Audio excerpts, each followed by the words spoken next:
ہمیں ایک وہ زمانہ تھا کہ امت مسلمہ متحد تھی، خلافت کے تحت ایک خلیفہ تھا، پوری امت مسلمہ ایک متحد تھی. پھر انگریز نے اس کے اوپر عمل کیا، وجعل اہلھا شیعا، ہم گروہوں میں تقسیم کر دیا. ہر ملک نے اپنا آزادی کا نام لگا کے الگ ہو گیا. ہر ملک جو ہے وہ اس نے اپنی سرحدیں بنا دی. اپنی سرحدیں بنانے کے بعد وہ ان سرحدوں کے اندر مقید ہو گیا.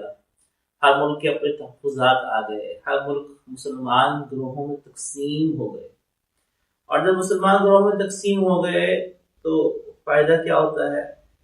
فائدہ ظاہر بات ہے ظالم کو ہوتا ہے، مسلمانوں کو دشمنوں کو ہوتا ہے. جب کوئی قوم گروہوں میں تقسیم ہو جاتی ہے تو ذلت کی حقدار ہوتی ہے، ذلت پڑتی ہے. اسی کے اندر اگلا نقطہ کیا ہے کہ وجعل اہلھا شیعا، کہ اللہ جل شانہ نے یہ جو ارشاد فرمایا کہ اس نے گروہوں میں تقسیم کر دیا، تو ظالم کا یہ طریقہ ہے کہ وہ گروہوں میں اس کی تقسیم کرتا ہے تاکہ گروہ ایک دوسرے کے ساتھ الجھے رہیں اور اس کی طرف توجہ نہ کریں.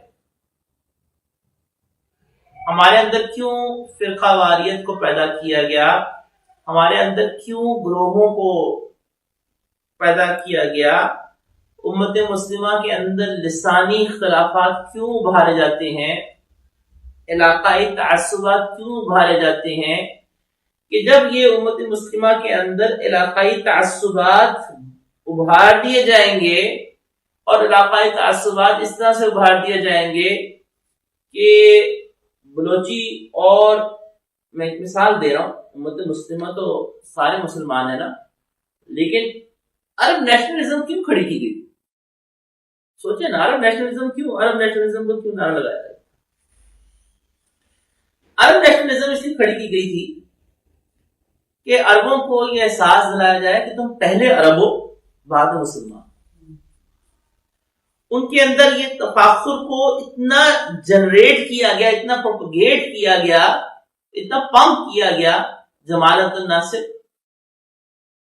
عرب نیشنلزم کا بہت بڑا دائی تھا، اور اس عرب نیشنلزم کا ہی یہ نتیجہ تھا کہ 1967 کے اندر ہونے والی جنگ عرب اسرائیل جنگ تھی. عربوں نے عربوں کی حیثیت سے لڑا، مسلمان ہونے کی حیثیت سے لڑتے تو بہت کچھ نقشہ ہوتا. عرب بحیثیت عرب کے جب اپنے آپ کو پہلے مقدم رکھے گا، پہلے میں عرب بعد میں مسلمان ہوں، تو اللہ کی مدد سے ہٹے گا. یہ وجعل اہلھا شیعا، آپس میں دوسرے سے لڑے رہیں گے. بلوچی پنجابی آپس میں لڑے رہیں گے، سندھی پنجابی آپس میں لڑے رہیں گے. مثال دے رہا ہوں، پاکستان کے اندر بھی آپ دیکھ لیجئے علاقائی تعصبات کیوں بھارے جاتے ہیں. یہ ہمیشہ سے فرعون نے بھی تو یہ کیا نا، وجعل اہلھا شیعا. اس نے کہا کہ گروہوں میں تقسیم کیے رکھو، آپس میں لڑتے رہیں گے. ہمارے دشمن نے بھی ایک پلان بنایا ہوا ہمارے ساتھ. ہم ایسے نادان ہیں کہ ہم قرآن کریم پہ غور کر کے ہم نہیں سمجھتے کہ اس زمانے جو فرعون نے یہ پالیسی اختیار کی تھی، آج کے فرعون نے بھی یہی پالیسی اختیار کی ہوئی ہے امت مسلمہ کے لحاظ سے. ان کو آپس میں لڑائے رکھو، یہ آپس میں ٹکرائے رکھیں، ایک دوسرے کے خلاف حملے کرتے رہیں، ایک دوسرے سے لڑتے رہیں، مل کر رکھنا. تو یہ وجعل اہلھا شیعا، اس میں دوسرا نقطہ اور پہلو وہ یہ ہے. تیسرا نقطہ اور پہلو وہ سب سے بنیادی کہ فرعون نے جو گروہوں میں تقسیم کیا ان پر حکومت کرنے کے لیے. ڈیوائڈ اینڈ رول ابھی کا فارمولا نہیں ہے، یہ تو فرعون کا فارمولا ہے. تقسیم کرو، حکومت کرو. یہ جو ڈیوائڈ اینڈ رول اب انگریز نے پالیسی، بھائی یہ تو فرعون کا اصول تھا کہ تقسیم کرو، گروہ میں بانٹو، گروہ بانٹ کر کے ان کی حکومت کرو. جو حدیث ہے 72-73 جو فرقے بنے گے